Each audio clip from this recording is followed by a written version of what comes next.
Welcome back, everyone. In today's video, we're just kind of going over the new Bujin deck that I have made and am using. Kind of spent a few months trying to refine it a little bit, kind of more towards my play style.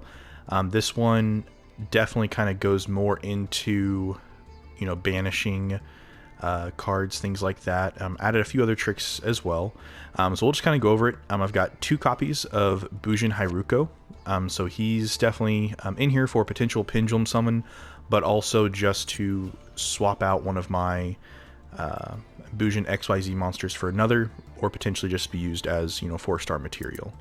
Archfiend Eccentric, essentially a good destruction card, either monster or spell, depending on if we put it in the Pendulum Zone or in the Monster Zone, or could be used with Hairuko to set up a Pendulum set. We also have now White Dragon Wyver Burster. So for this one, just another way to get a level 4 monster onto the field if I need to, and works well now that we have more dark cards in the deck. I forgot to show the Archfiend Eccentric there. We also have Black Dragon Collapse Serpent, which kind of goes in hand with the White Dragon Wyver Burster, since if you send one to the graveyard, you can add the other to your hand to potentially summon it if one of the others in the graveyard. But again, level 4 material potentially, as well as for Black Dragon's case, potential fusion summon. We've got 2 Bujingi Quillins. This is just good card destruction that's face up if it's in the graveyard.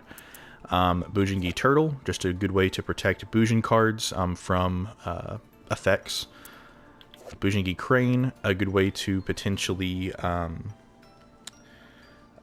increase the attack, like if either I'm attacking or if I'm attacking something, can double the Beast Warrior Bujin monster's attack. Bujingi Centipede, just a good spell or trap destruction if I can send it to the graveyard. Bujin Arasuda. So for Arasuda, he's good for setting up potentially to get him onto the field, especially since a lot of these cards we're going to be banishing. So he's good to have in the hand just to be able to get him on the field for either an XYZ summon or potential Link summon, whatever we want to use it for. Bujingi Hair, just a good way to protect Beast Warrior type Bujin cards from being destroyed once per turn. Bujin Hairume, I actually have 2 copies of this in the deck. Just a good way to get it out onto the field. Can banish a Bujin monster for it. This also works in tandem with the Chaos Space that I added to the deck. Same thing with the other 2 dragons. Just a card that cannot be normal summoned set. We've got a few of those in the deck now. Bujingi Sinew, just a good card to have in the graveyard if you're worried about a Beast Warrior Bujin being destroyed by battle. This can definitely, hopefully, prevent that.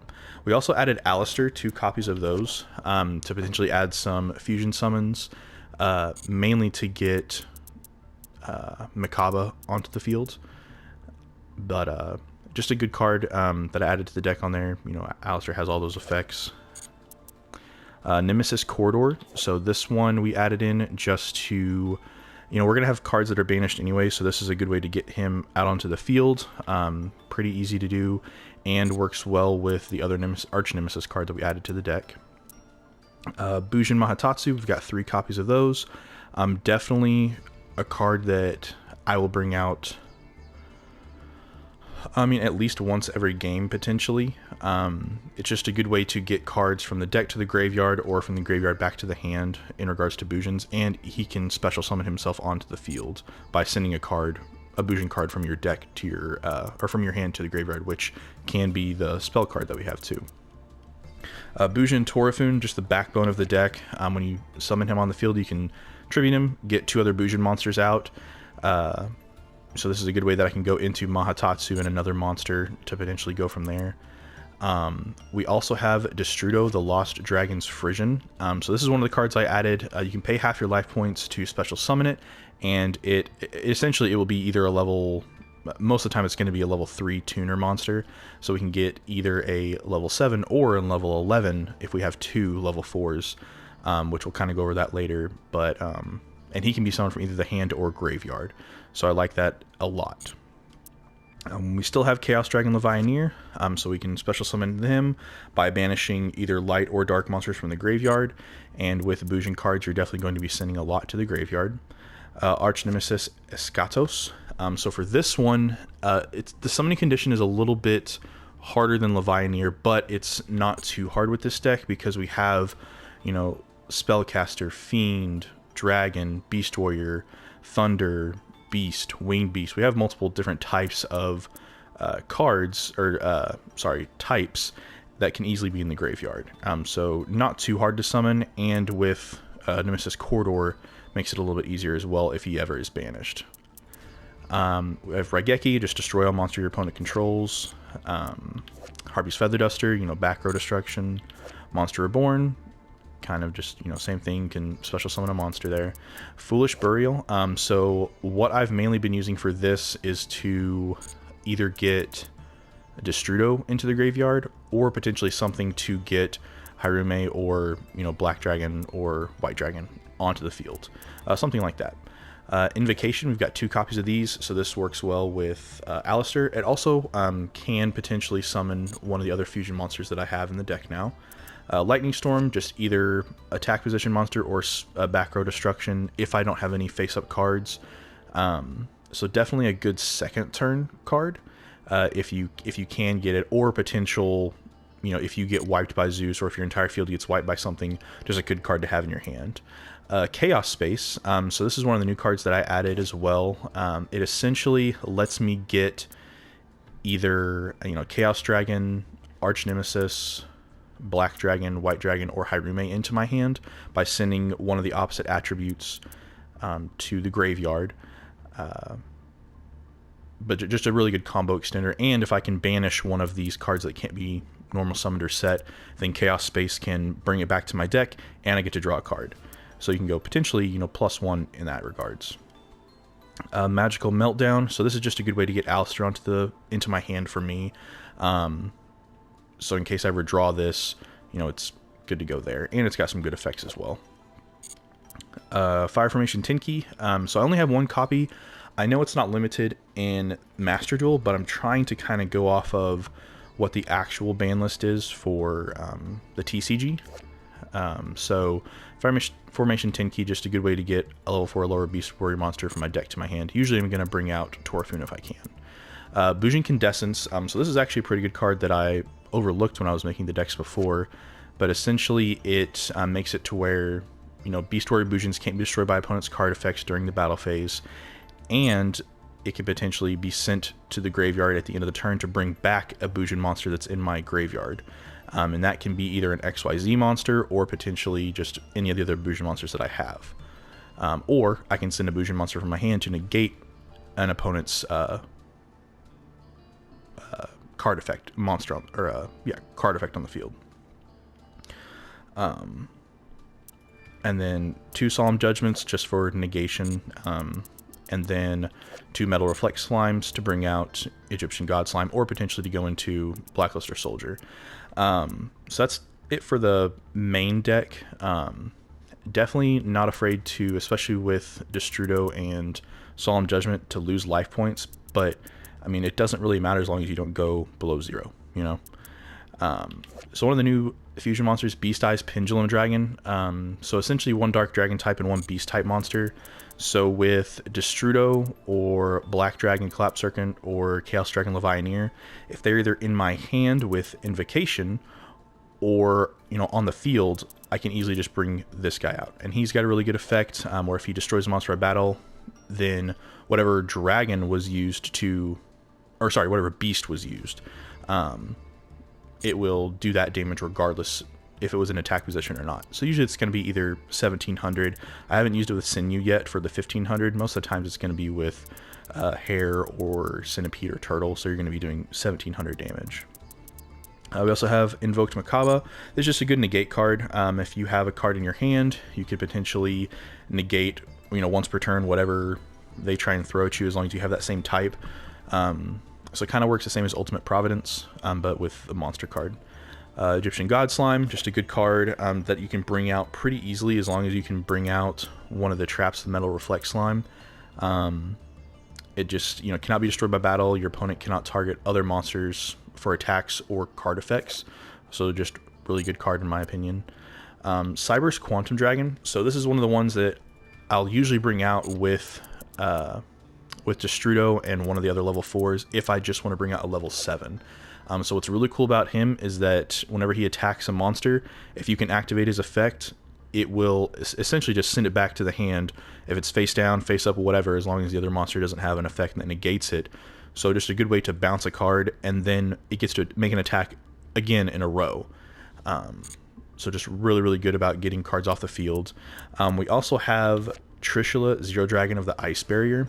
So for this one, we would be using Destrudo and potentially 2 other level 4s, or if we Monster Reborn Destrudo, we could just do it with another level 4.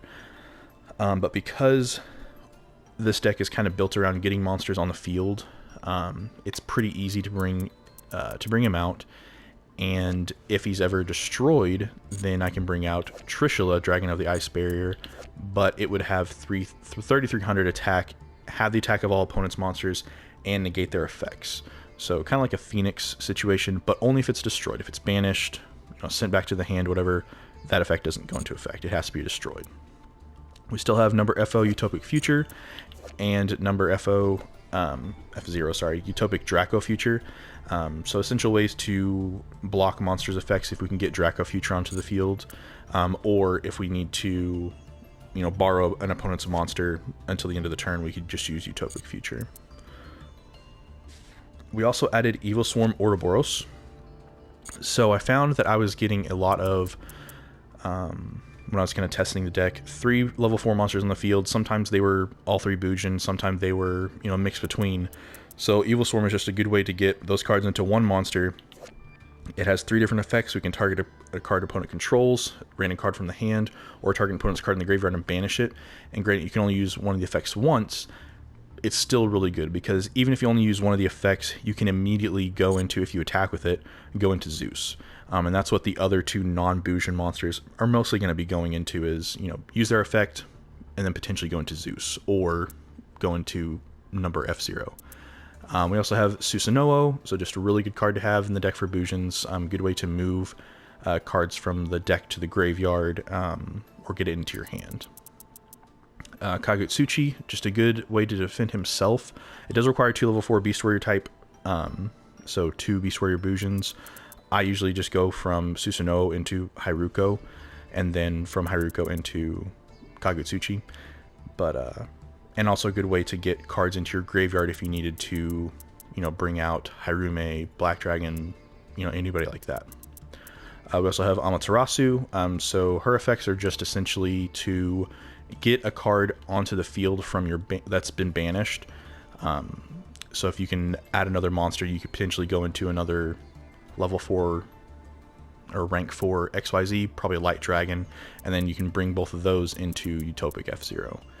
We also, have a Divine Arsenal AA Zeus, just good for wiping the field if you need to.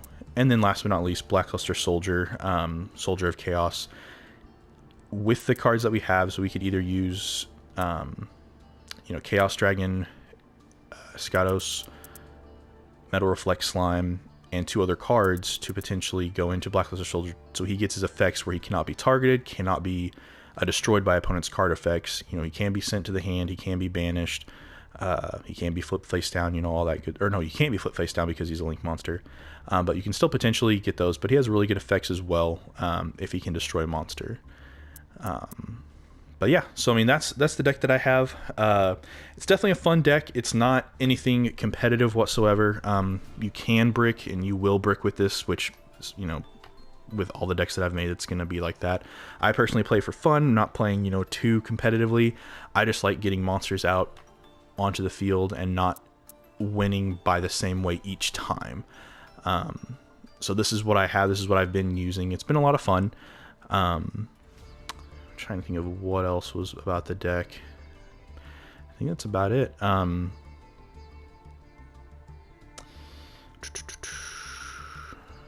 Yeah, I can't think of anything else to tell you about it. But, it's just been a lot of fun to play it. The main things you want to watch out for are Dark Law and Necro Valley. Obviously, anything that's going to affect you putting things in the graveyard or using effects from the graveyard is a no-go. But yeah. other than that, I hope you enjoyed. Thank you very much for watching, and I will see you in the next one. Bye.